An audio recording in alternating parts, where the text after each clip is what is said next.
Oke, selamat datang di ResearchMate.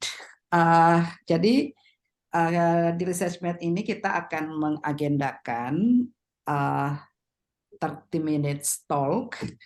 30 minutes talk itu adalah sebuah uh, kegiatan atau mungkin semacam talk yang diperuntukkan bagi para peneliti, mahasiswa S1, S2 maupun S3 atau siapapun yang memiliki publikasi untuk disebarluaskan kepada masyarakat.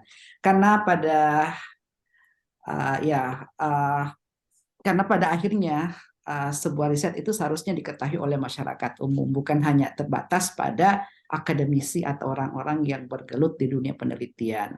Nah, hari ini kita kedatangan tamu, Bapak Hasyim Munawar.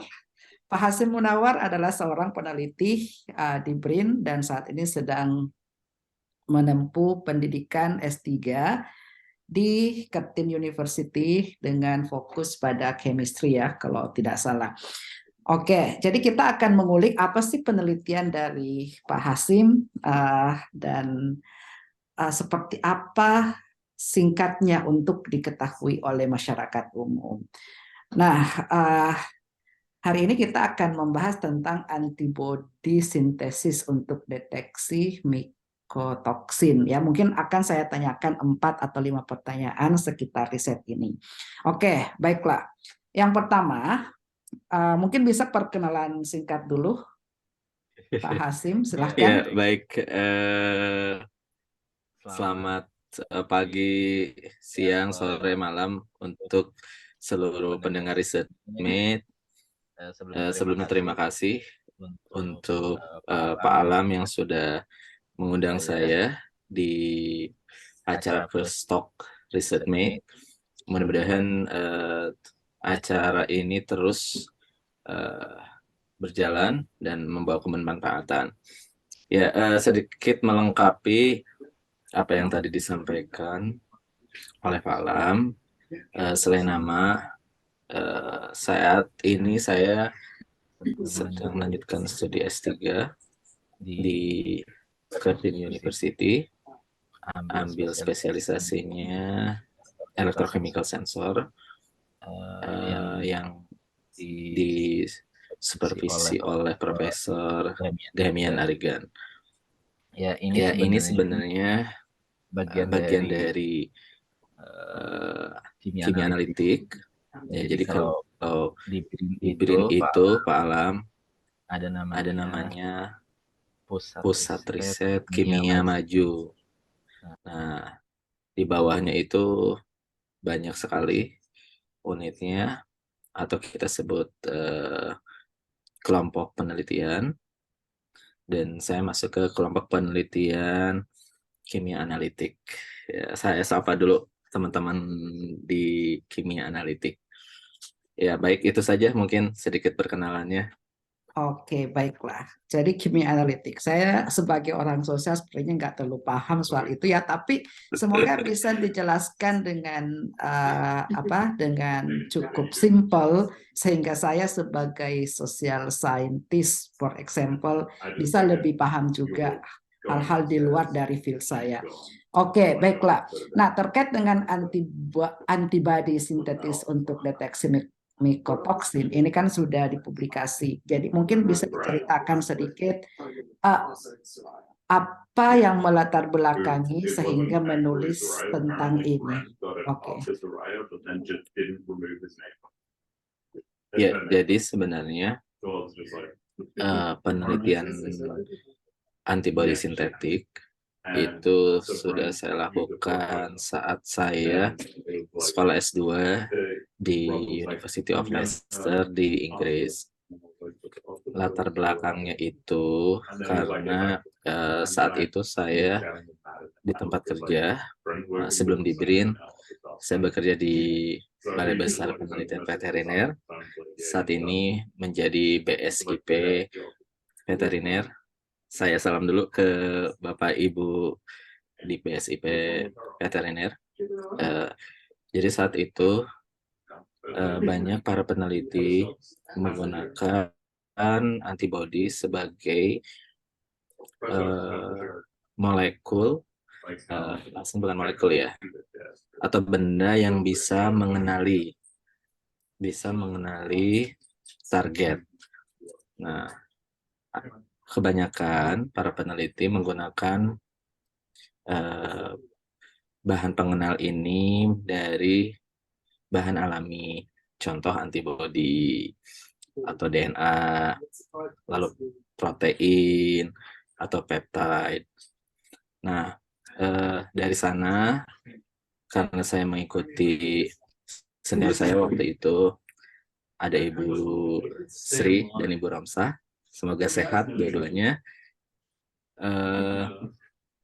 Saya berpikir bahwa apakah mungkin saya bisa mengganti bahan alami ini, karena mengingat sifatnya yang sangat fragile, rapuh, terutama untuk di suhu ruangan. Kalau kita simpan di ruangan, itu cepat rusak. Lalu proses untuk mendapatkannya pun cukup lama. Misalkan antibodi, kita harus menyuntikkan dulu antigen, atau dalam kasus saya hapten istilahnya, atau mikotoksinnya ke dalam tubuh kelinci. Setelah itu ditunggulah dalam beberapa waktu untuk mendapatkan antibodi. Lalu kita ambil lagi. Nah, dari sana pun belum beres. Kita perlu purifikasi, memurnikan, dan sebagainya. Sampai akhirnya mendapatkan antibodi murni yang bisa mengenali target yang saya suntikan tadi ke kelinci. Atau dalam hal ini adalah mikotoksin. Nah, dari sanalah saya mencari atau men-searching dari mana saya bisa mendapatkan penelitian itu, dan alhamdulillah saat itu University Leicester punya grup risetnya memang fokus di sana. Jadi mereka fokus membuat antibodi buatan yang kita kenal dengan MIP atau Molecularly Imprinting Polymer. Bahkan mereka bisa membuat sampai dengan ukuran nano scale atau ukuran nano, yang diharapkan bisa menyerupai antibodi alami gitu. Itu mungkin. Nah, sekarang mikotoksinnya apa? Nah, mikotoksin itu racun yang dikeluarkan oleh jamur. Jadi kalau kita juga sebagai manusia kan pasti mengeluarkan kotoran kan. Nah, jamur juga sama. Makanya istilahnya itu mikotoksin. Mikonya jamur, toksinnya racun. Gitu. Nah, yang bahaya ketika racun dari jamur itu termakan. Sebelum termakan, tertinggal dulu di makanan kita, lalu kita makan, dan itu yang akan menyebabkan berbagai banyak gangguan kesehatan. Gitu. Wah, menarik ya. Saya sebagai orang sosial tiba-tiba langsung paham dengan penjelasan seperti ini. Kalau saya melihat judul dan mungkin membaca, sepertinya saya tidak akan paham, dan seperti ini harusnya kita sosialisasikan ke masyarakat bahwa ada loh penelitian seperti ini. Oke, baiklah. Selanjutnya mungkin bisa diceritakan sedikit proses penelitiannya seperti apa. Mungkin tadi sudah disampaikan secara simpel, tapi mungkin bisa lebih didetailkan lagi prosesnya seperti apa sehingga dapat menyimpulkan atau menghasilkan suatu result. Ya, silakan Pak Hasim. Ya, terima kasih Pak Alam. Nah, kalau bahan alami yang tadi antibody, prosesnya kita harus menyuntikkan dulu kan si racunnya ke kelinci. Ya, nah di dalam kasus saya atau untuk membuat antibody buatan, kita tuh punya namanya kayak semacam pengganti dari hewan cobanya, atau dalam kasus ini adalah kelinci. Nah, waktu itu di Leicester mereka punya ciri khas yang disebut dengan solid phase synthesizer. Jadi kayak semacam ada kolom, atau lebih mudahnya mungkin bisa ada sebuah tabung lah ya, tabung di sana itu sudah ada racun-racunnya yang kita inginkan, lalu kita punya kayak semacam komposisi antibodinya, katakanlah A, B, C, D. Nah, setelah itu saya masukkan ke tabung tersebut. Nah, diharapkan semua komponen A, B, C, D itu nanti akan melingkari si racunnya, sehingga nantinya akan bisa mengenali si racun tersebut. Nah, setelah itu kita ambillah si molekul atau bahan-bahan tadi yang sudah kecetak, bahasanya ya, kecetak dari si racunnya itu. Misalnya katakanlah racunnya bentuknya segitiga, maka diharapkan nanti ada bahan yang tengah-tengahnya itu bolong segitiga. Nah, bolong itulah yang akan mengenali racun yang berbentuk segitiga itu. Nah, itulah simpelnya seperti itu. Oke, jadi menarik ya proses risetnya sampai menghasilkan sesuatu dan itu bisa kelihatan hasilnya. Nah, menurut Pak Hasim ini, kira-kira apa kontribusi dari penelitian ini yang mungkin buat periset yang lain atau mungkin bisa digunakan sebagai betul-betul digunakan dalam praktek seperti apa? Ya, ya, pada dasarnya latar belakang awalnya kan memang saya ingin bagaimana cara mendapatkan bahan pengenal yang lebih cepat gitu ya. Namun setelah saya pelajari teknologi MIP ini, saya jadi bisa mendapatkan banyak keuntungan.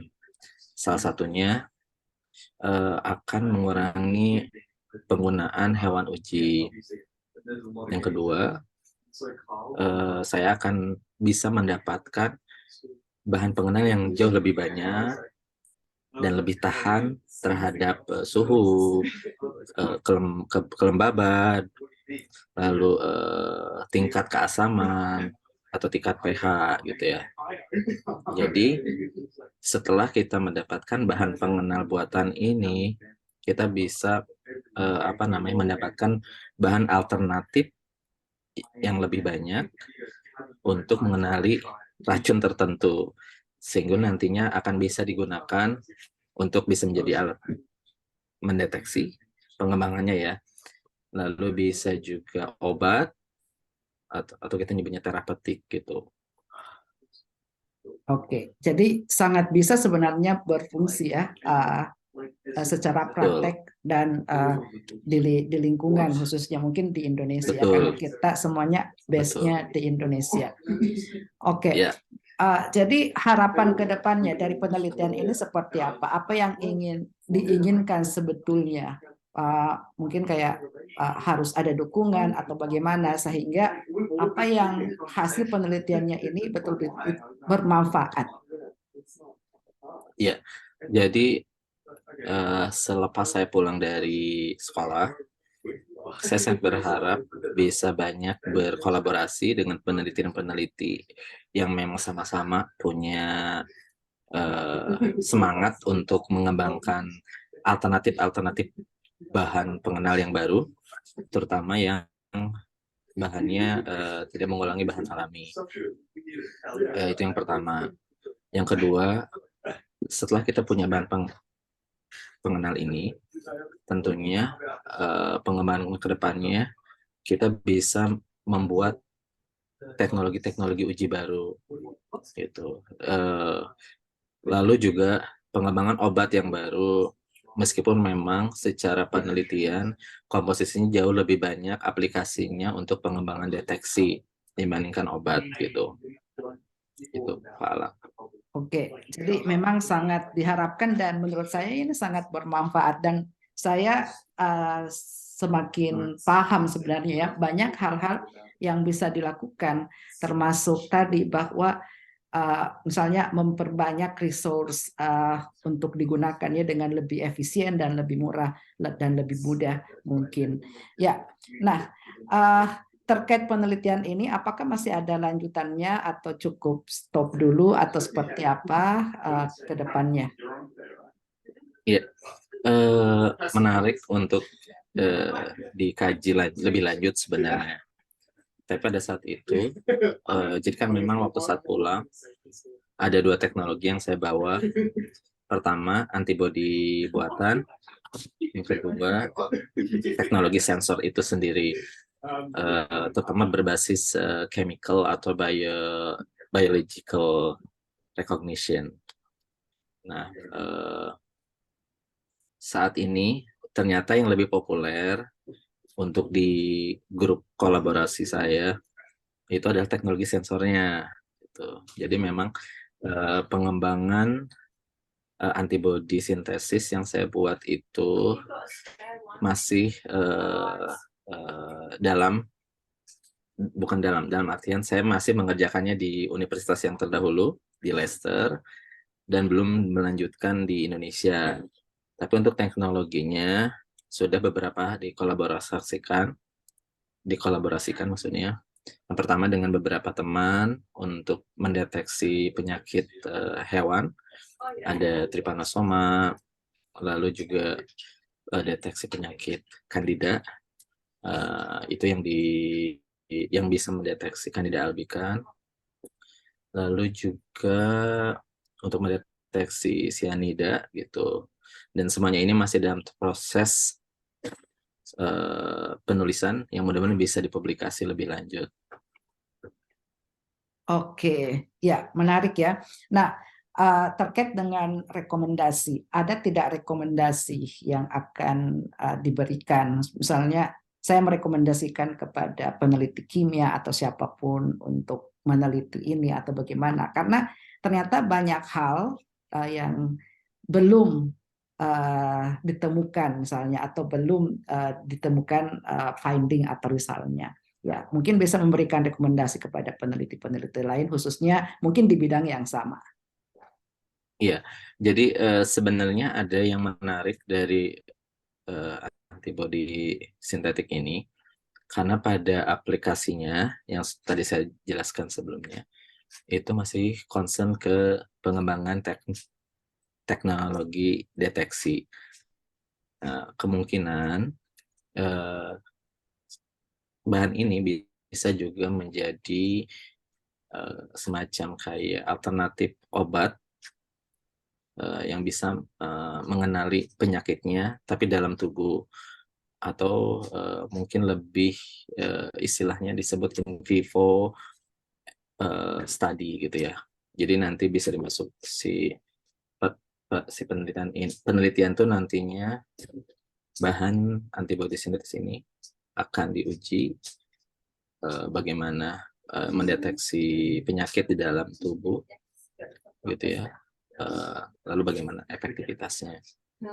Tapi memang masih perlu proses gitu. Dan mudah-mudahan ada peneliti di Indonesia yang bisa mengembangkan lebih jauh. Oke, nah itu tadi untuk peneliti di risetnya ya terkhususnya. Nah, kalau mungkin ada tips atau trik untuk peneliti secara umum atau yang ingin melanjutkan studi tapi mungkin tidak menemukan judul atau tidak menemukan bagaimana sih cara membuat riset proposal itu seperti apa? Mungkin ada tipsnya supaya para penonton kita tahu bahwa untuk jadi peneliti ini seperti ini dan tidak terlalu susah dan bisa dilakukan. Ya, silahkan Pak Hasim. Iya, zaman saya dulu ya, saya kan mulai belajar menjadi peneliti itu tahun 2010-an lah, 2010-2011. Tentunya prosesnya sangat panjang. Banyak jurnal yang harus saya baca, lalu butuh waktu untuk mengkritisi Dari sana kita bisa ambil topik penelitian kita nantinya gitu. Nah, bahkan sekarang sudah banyak program-program yang bisa mengcover. Salah satunya ya ResearchMate, tapi memang ResearchMate ini karena berbasis AI, jadi perlu juga pembimbing atau bimbingan yang tepat, sehingga memang idenya itu jauh lebih cemerlang, jauh lebih inovatif, dan jauh lebih baru gitu. Dan mungkin bisa jadi memperpendek waktu yang dibutuhkan untuk menemukan sebuah ide risetnya. Oke, jadi menjadi seorang peneliti atau menjadi seorang mahasiswa S2 atau S3 di luar negeri itu sebenarnya possible ya, artinya lebih mudah untuk saat ini dibandingkan zaman-zaman dahulu dengan kecanggihan teknologi. Tuh, ya, saya sepakat dengan itu ya. Apalagi zaman-zaman dulu kan ya, tidak ada internet gitu kan.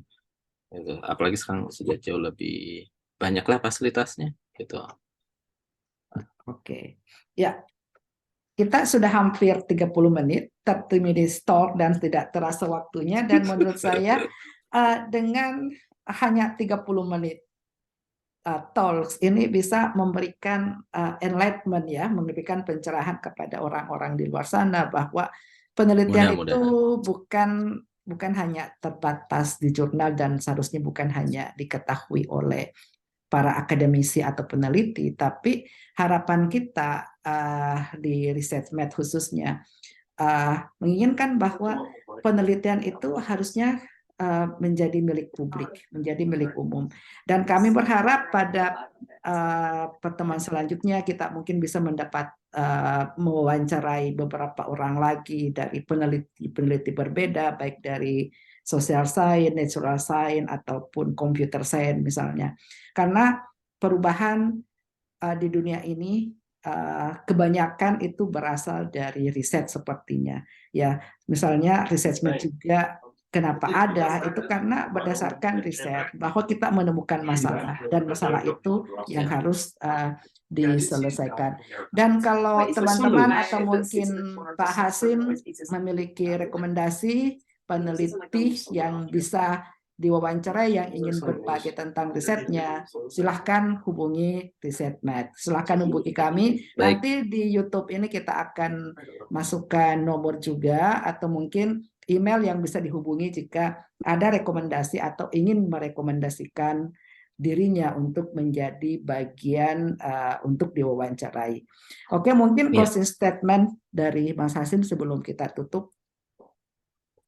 Eh, saya itu sangat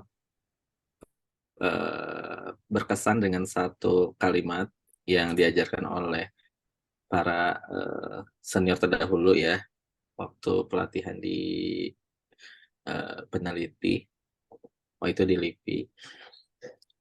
Peneliti itu boleh salah, tapi jangan bohong.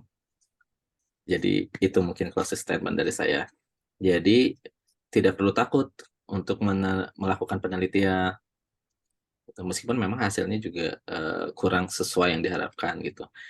Yang penting tetap konsisten dan tetap bisa memberikan apa namanya perbaikan, lalu rekomendasi atau informasi yang baru gitu untuk keberlanjutan penelitian tersebut gitu. Pokoknya tetap semangat. Oke, karena waktu kita sudah habis ya, kita sudah 30 minutes talk dan tentunya seperti yang tadi kami sampaikan bahwa kami mengharapkan teman-teman untuk berbagi hasil risetnya kepada masyarakat umum untuk bisa diketahui. Dan terima kasih kepada Pak Hasim sudah berbagi tentang risetnya Sama-sama. dan mungkin ke depan kalau misalnya memiliki publikasi lagi bisa share ke kita atau bahkan kalau misalnya ingin share tentang bagaimana sih kehidupan PhD atau mahasiswa riset di Inggris dan di Australia misalnya itu kayak harus bangun pagi jam berapa, kemudian ngapain aja di lab atau apa. Itu mungkin kita akan uh, membuat satu sesi juga sharing-sharing tentang kehidupan seperti itu. Boleh Pak Alam. Jadi mahasiswa di Indonesia yang menginginkan studi di luar negeri juga bisa mendapatkan masukan dan sudah bisa mempertimbangkan dan menyiapkan mentalnya seperti itu. Oke, baiklah untuk hari ini kita tutup. Terima kasih kembali lagi kepada Pak Hasim yang sudah memberikan pencerahan. Oke, see you for the next 30 minutes talk of ResearchMate. See you.